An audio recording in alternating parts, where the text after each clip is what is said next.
Hey guys, it's your boy Jack, and you're watching Thomas and Jack 2 Movies. In today's video, I'm going to be reviewing Once Upon a Time in Hollywood. Now, this is Quentin Tarantino's 9th film, and it follows Cliff Booth and Rick Dalton in their story of being a stunt double and an actor and thinking that they might be getting a little old and all that. It also follows the real story of the Manson murders that was very, very tragic. And yeah. So let's get right into this.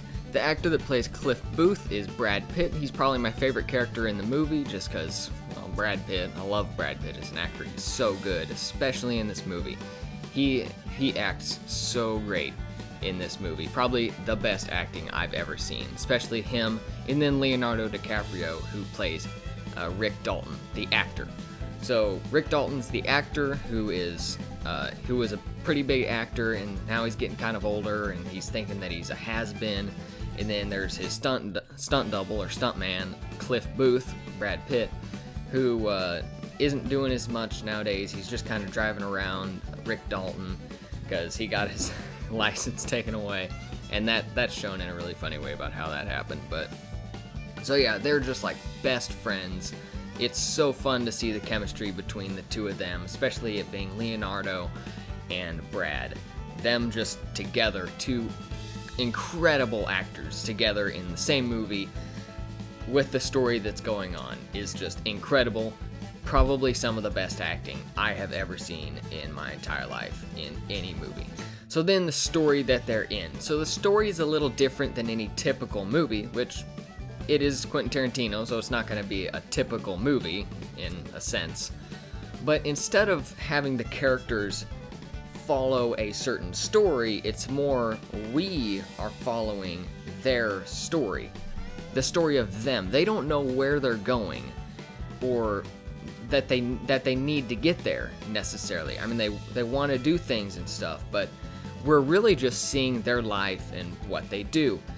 And mixed into that is the aspect of the Manson murders and all that stuff. So it's just a really cool thing because you're trying to think, well, what exactly is the story? But the characters are the story. They are the driving force of this movie. And then kind of more in the background, you have the story of the murders.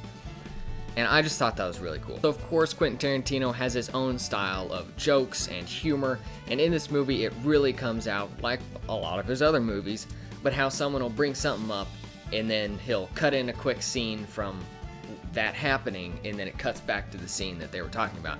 And it's just done amazing. You don't expect it, so you'll always get a laugh out of it. And there's always just a sort of mystery to it. And I'll explain that later. So one of the biggest things I loved about this movie are the payoffs and the mystery. As I mentioned before, the mystery. So you know exactly what the characters know. You don't know any more and you don't know any less because, like I said, there's no story for the characters to follow. You are following the story of the characters. And so there's nothing you know that you know they need to get to, except for, of course, the murders part. You know that's going to happen to some extent. But, like, there's a mystery of whether Cliff Booth killed his wife. And you have Kurt Russell's character, who's not in it for very long, but he thinks that Cliff did. And he's like, no, you actually believe that crap? He didn't. And then it cuts to a scene with Cliff Booth on a boat with a spear, and his wife just mouthing off to him, you know, effing, just dropping F-bombs, just insulting him, just like brutally insulting and abusing him verbally, and he's just sitting there with a spear, with like a spear gun, and he like has an orange wetsuit on, and he just puts on his goggles, and he just kind of looks up at her, and then it cuts back to the scene, and you're like, okay, so we don't know any more than what the characters know, but we're pretty sure that we know that he killed his wife. And it's just such a hilarious scene, but it also leaves mystery, and he never actually answers the question. Another thing I also liked is that nothing he puts in there is on accident, or just a throwaway joke, or throwaway anything. Like, there's a whole dialogue scene about him in this movie and having to learn how to use a flamethrower that you just think's kind of a throwaway scene, just to set up the character. But then you learn in the end that it's not. It was like an integral part of the movie. And there's things like that, just shots where it'll like pan down to something, and then you just totally forget about it until you get the payoff. And you realize, oh, wait a minute, that actually had to do with something. So if you know Quentin Tarantino, you know that his movies have a lot of fighting and gore and blood and language, of course. And this movie has all the language that you could possibly want. Probably a little more than you would need, but it has it. But then for the action, in the rating it says it's rated R for bloody images and violence, but 2 hour and 30 minutes out of the 2 hour and 30 minute runtime, you haven't seen any blood or gore, and so you know something's gonna happen, and it's like, and then you realize that it has to do with the murders, and it's just like, oh my gosh.